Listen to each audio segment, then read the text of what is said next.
Hello and welcome back to another episode of Courts This Week presented by LiveLaw. I'm your host Ostika Das and I'll take you through the most significant courtroom developments from this week. From the Supreme Court to local courts, I've got you covered with crisp and clear summaries. But for a deeper understanding, I will always encourage you to check out the news articles available on our website www.livelaw.in. In today's episode, we are going to talk about the Supreme Court's highly anticipated Article 370 judgment, the latest developments relating to the Shiv Sena rift, the Krishna Janmabhoomi dispute, a plea against writer and activist Arundhati Roy, and much more. So let's dive into the headlines. This week, the Supreme Court delivered its highly anticipated judgment in the Article 370 case, which was reserved in September after a 16-day-long hearing. In a significant win for the Union government, the court validated its decision to revoke Jammu and Kashmir's special status under Article 370 of the Constitution in 2019. The court affirmed that the erstwhile state lacked internal sovereignty and the state government's concurrence was unnecessary to apply the Indian Constitution. Notably, Chief Justice D.Y. Chandrachud in his judgment stated that Article 370 was a temporary provision on the basis of a historical reading. He added that the President's power to issue a notification abrogating Article 370 would subsist even after the dissolution of the J&K Constituent Assembly, which was intended to be nothing but a temporary body. To hold that the power under Article 370 Clause 3 to issue such a notification ceased to exist after the Assembly's dissolution would lead to the freezing of the process of integration, Chief Justice Chandrachud said. Now, another important issue that the court was examining was the legality of reorganizing the former state into two union territories, namely the Union Territory of Jammu and Kashmir and the Union Territory of Ladakh. On the strength of Solicitor General Tushar Mehta's assurance that J&K's statehood would soon be restored, the court refrained from examining the legality of Jammu and Kashmir UT's creation. At the same time, it upheld the government's decision to carve out Ladakh as a union territory. Important to note is that the Supreme Court also directed the restoration of J&K's statehood to take place as soon as possible and for the Election Commission to conduct elections to the J&K Assembly by 30th September 2024. Three separate opinions were pronounced in this case.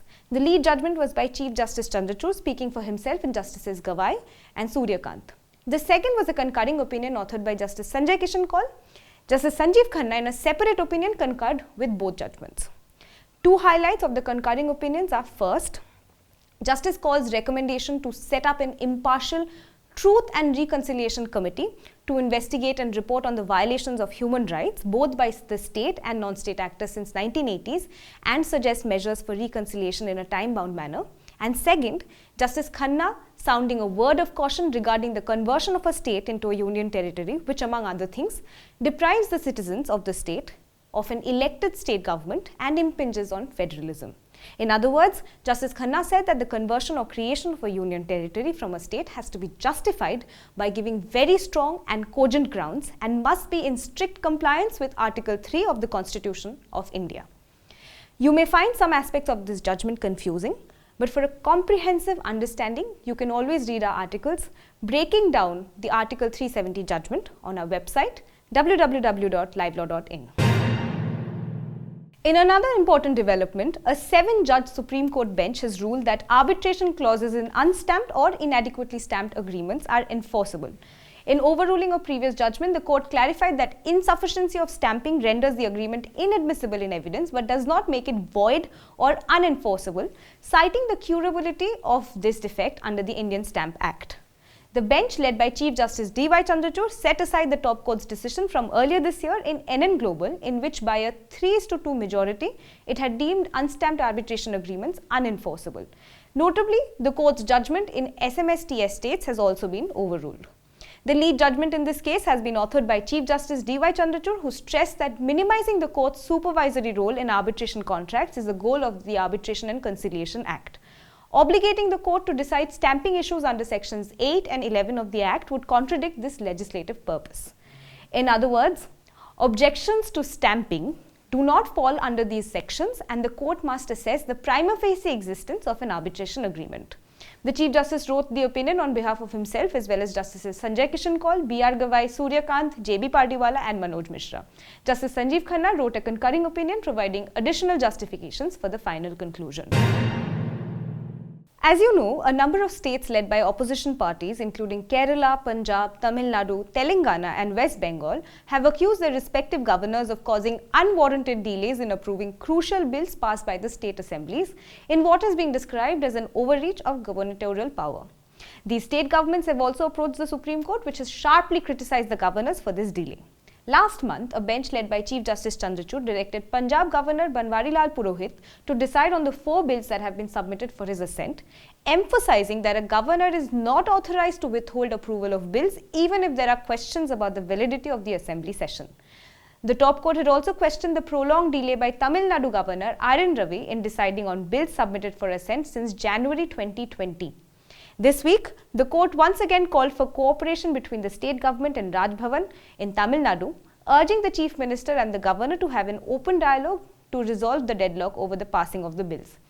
Referring to the Chief Justice's suggestion that the Governor invite the Chief Minister for tea, Senior Advocate Abhishek Manu Singhvi quipped during the hearing that neither tea nor a stiffer beverage can solve this issue since it was a pure constitutional question that the Supreme Court has to decide.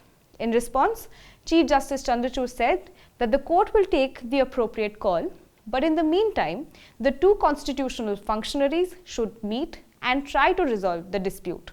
The business of government has to go on, the Chief Justice reminded before adjourning the hearing until January next year. The Supreme Court, as you know, has repeatedly expressed its dissatisfaction with the lengthy delay in the decision on disqualification pleas against rebel Shiv Sena MLAs who had sided with Eknath Shinde, leading to the fall of the Maha Vikas Aghadi government last year. For more context, in May, a constitution bench of the court refrained from restoring the Uddhav Thackeray-led government and from adjudicating the disqualification petition, citing a lack of extraordinary grounds. However, it did ask the Legislative Assembly Speaker to decide the petitions within a reasonable time frame. In July, Sunil Prabhu, a member of parliament belonging to the Uddhav Thackeray-led Shiv Sena, approached the court seeking a direction to the speaker to expeditiously decide the question of disqualification which has been pending since last year. On the last occasion, a bench led by Chief Justice D.Y. Chandrachud had directed the speaker to decide the disqualification pleas within 31st December of this year. In the latest development in this legal political battle, the court has granted the speaker an extension till 10th January next year to dispose of the disqualification pleas. This comes after Solicitor General Tushar Mehta stated that the proceedings would be closed on 20th December, but there were around 270,000 documents that had to be examined, which would require additional time. Noting that the speaker had requested for a reasonable extension of time, the bench acceded and pushed back the deadline. Last week, we told you that Omar Ansari, the son of gangster politician Mukhtar Ansari, has approached the Supreme Court expressing concerns about an imminent and serious threat to his father, who is currently incarcerated in a jail in Uttar Pradesh. Filed under Article 32, Omar Ansari's writ petition sought his father's transfer to a jail outside Uttar Pradesh, preferably to a state governed by a party other than the BJP. The petitioner contended that his family members have faced persecution from the state and he has credible information indicating a grave conspiracy within the state establishment to assassinate his father in jail, likely before the 2024 general elections. This petition was heard this week by a bench of Justices Sanjay Kaul and Rishikesh Roy. When Additional Solicitor General K. Nataraj, appearing for the state of UP, ensured that no harm would be caused to Ansari in jail, Senior Advocate Kapil Sibal, appearing for the petitioner, pointed to a similar assurance given by the state before Atiq Ahmed was killed while in UP Police's custody. The law officer also objected to notice being issued by the court in this matter, questioning its jurisdiction under Article 32 of the Constitution.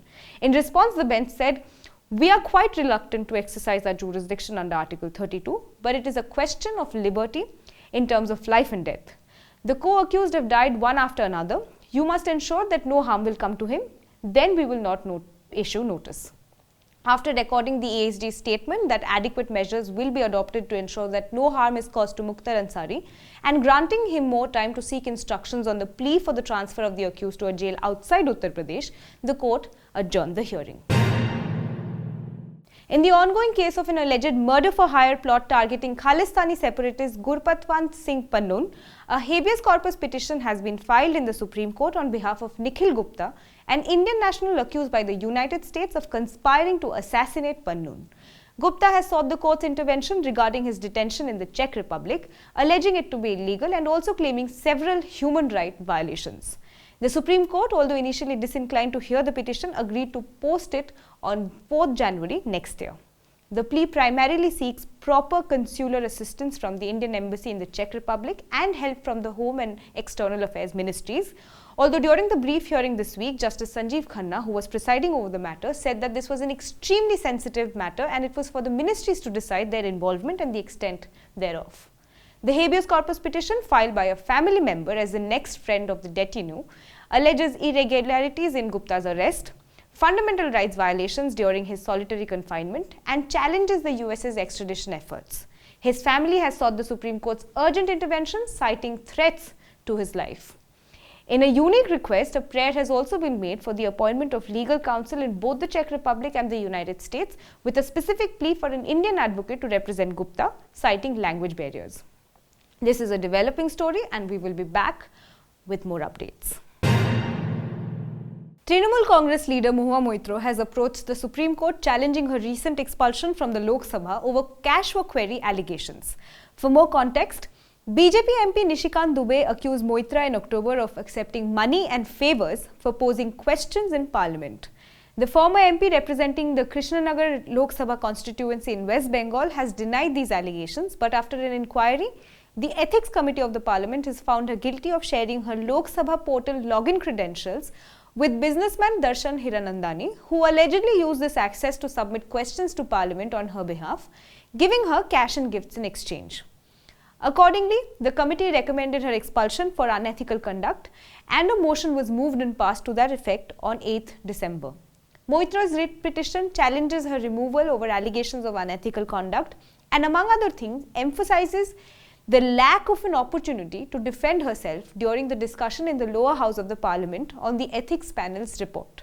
Although this was taken up for hearing this week and the main application was listed along with a plea for interim relief, the court adjourned the hearing until 3rd January, with Justice Sanjeev Khanna confessing that he did not have any time to go through the files. This week, a constitution bench of the Supreme Court led by Chief Justice Chandrachud continued hearing pleas challenging the constitutional validity of Section 6A of the Citizenship Act 1955. Section 6A, inserted in 1985, is under scrutiny for its provisions relating to the registration of individuals who entered India between 1st January 1966 and 25th March 1971 and who have been residing in Assam. A quick and, might I say, a threadbare recap of the arguments. Advocates Shyam Devan, K.N. Chaudhary and Vijay Hansaria argued against the section, alleging discrimination and arbitrariness. Devan stressed the need for uniform application of law across border states, expressing concerns about potential citizenship for illegal migrants in Assam. Solicitor General Tushar Mehta defended Section 6A, citing its limited applicability to Assam and justifying that unique treatment, citing cultural differences.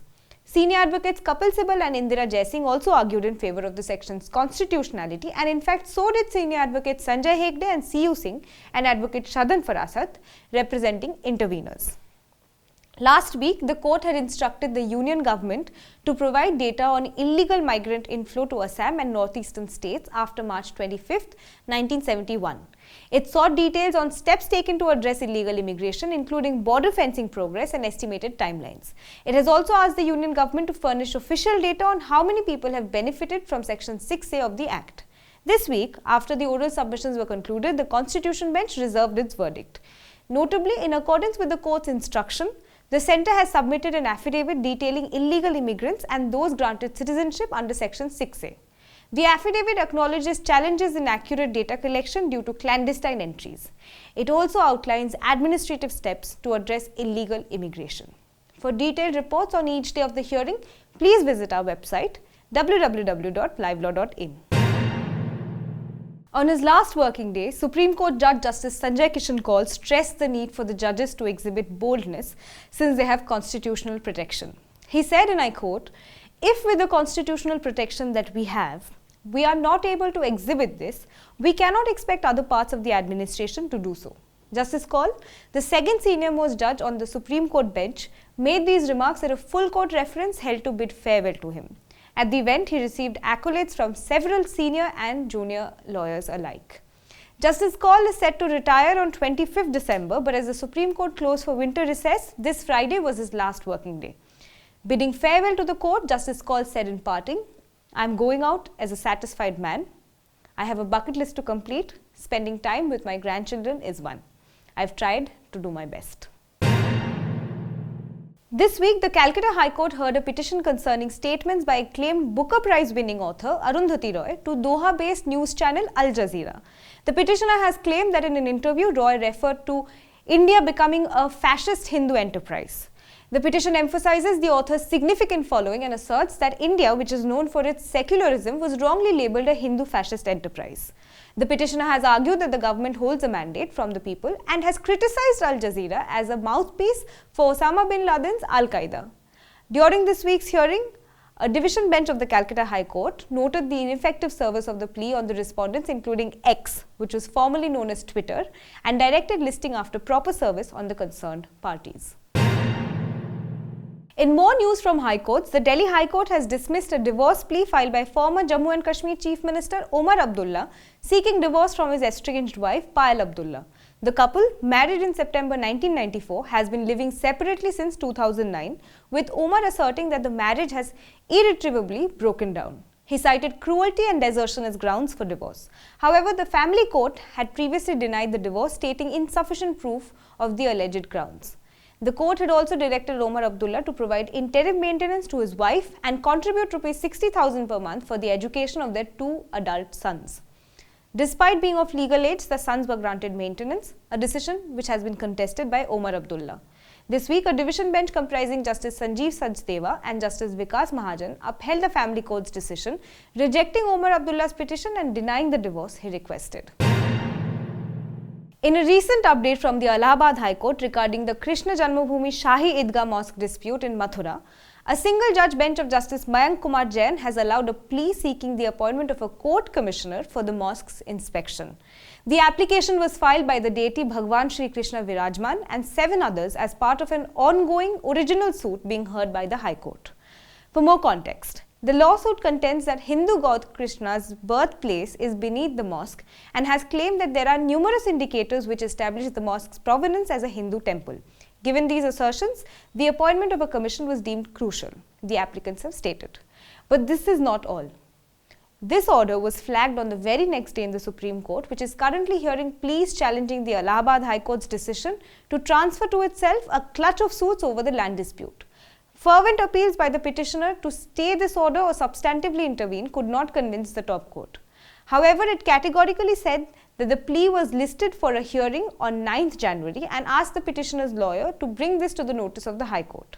Justice Sanjeev Khanna, the presiding judge, also said that if any adverse order is passed, it would be open to the petitioners to challenge it in accordance with the law. That wraps up this week's legal news roundup. But before I go, I have a little request from the entire LiveLaw team. We are an independent, fact-driven media organization that is committed to fearless and ethical journalism. To keep delivering your daily and weekly legal updates, especially in this dynamic audiovisual format, we need your support. So don't forget to do the Fantastic 6. Give our video a thumbs up, share it with your family, friends, classmates and colleagues. Make sure you subscribe to our YouTube channel. Drop your thoughts and feedback in the comments below. Tap that bell icon to get your notifications, and lastly, swing by our website at www.livelaw.in for our in-depth reports. I'm your host Ostika Das, and I will see you again next time.